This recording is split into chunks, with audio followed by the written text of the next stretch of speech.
This is my Micro Trains main central 50-foot car. When I originally got this, it had these, which are deep flange trucks, the wheel sets. Now these wheels, big problem with them. I don't know if you can hear that. That's the sound you're getting out of them. The flange, this sharp part on the edge, is too deep and it won't fit inside the track. And so when it rolls, it's hitting the ties. So I contacted Micro Trains and I said, hey, what size trucks should I use?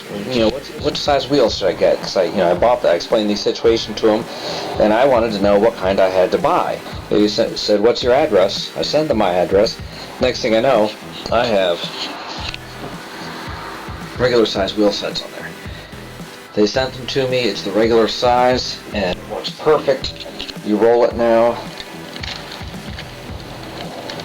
No ticky ticky ticky ticky ticky sound that you heard on the earlier videos. So it's a 50-footer. It's the kind that would have come in right towards the end. Most of my box cars are 40-footers just because of the era I'm doing this in. It's probably going to be, even though this is a 1976 style paint scheme, it's a 40-footer box car.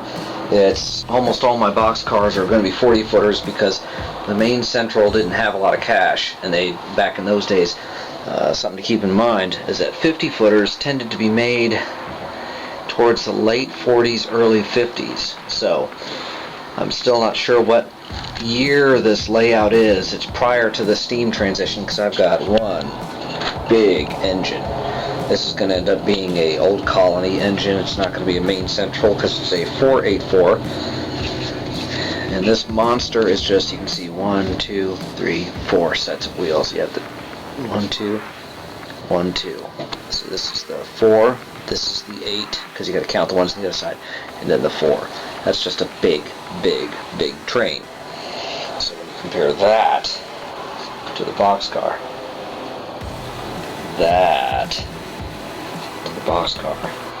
you kind of see what I'm talking about. See how this thing doesn't focus well at all? I really want to get a camcorder. Anyway, so that's it's just a tribute to a great and outstanding company with these trucks that they sent me absolutely for free. They didn't have to. I bought this, and just to keep a customer, they went ahead and sent them out to me for free. So, just an outstanding company. Thank you so much, Micro Trains. You guys are the best. Okay, what we got here is a signal bridge. Now, this is a plastic signal bridge, and what I did is, I'm going to be careful with this because I'm always banging the little lights and bending them. This is just a plastic signal bridge, and what I did, I got the light on so to kind of try to show it up a little bit better. Let me get something to point with. This is one of my foam pins. I'm using this as a pointer. Alright, so I drilled, these just had little red and green plastic dots right there. What I did was I drilled it out. I actually took a drill, just drilled right through it, and I put some red and green lights that I had right there. This thing does not focus well at short distance. That's my big drawback. Because this is a very busy week right now, my entire layout is just a mess of stuff everywhere. So anyway, what I did, I drilled these out, I put the lights in. Now, going into the catwalk, let me put this where you can see it because it's really kind of dark over there. Alright, now you can see a little bit better. Got a lot of noise because I got the windows open. Alright, so what we have here is you'll see the wires running through there, hopefully, because this thing does not focus well at all. I'm going to try. Maybe it could just be what I'm seeing, so I'm going to try putting my reading glasses on. Alright, the wires here, I've got them pulled over to the side here. I run them out right there. It's kind of hard to see, but it's this, see that little off-colored bit right there? I'll try to do a digital zoom. Alright, now you can see a little bit better. So you got the black bit right there. These are the wires. And what I did was I spent all day yesterday, I glued them down right here and right here. Now they're coming down here. So my last little bit will be to mount this into the layout. I'll drill a little hole right there. Mount that into the layout to kind of get that inside. So you won't even see these, you'll just see them right there. Now what I can do is I can pull this in closer and glue that a little bit. Again, I had to get a whole new bottle of CA from Hobbytown. I really like the CA, the Hobbytown medium. Alright, so now you can see these wires here are just hanging out. So what I'm going to do today is I'm going to glue those in. And this is the best tool known to mankind for any kind of gluing. Now, something I need to show you before you do this is you need to do this. You see the knots, the little loops I've got right there, and I got them tied. And what that means is, you can see it over here as well. I got a loop right there and a loop right there.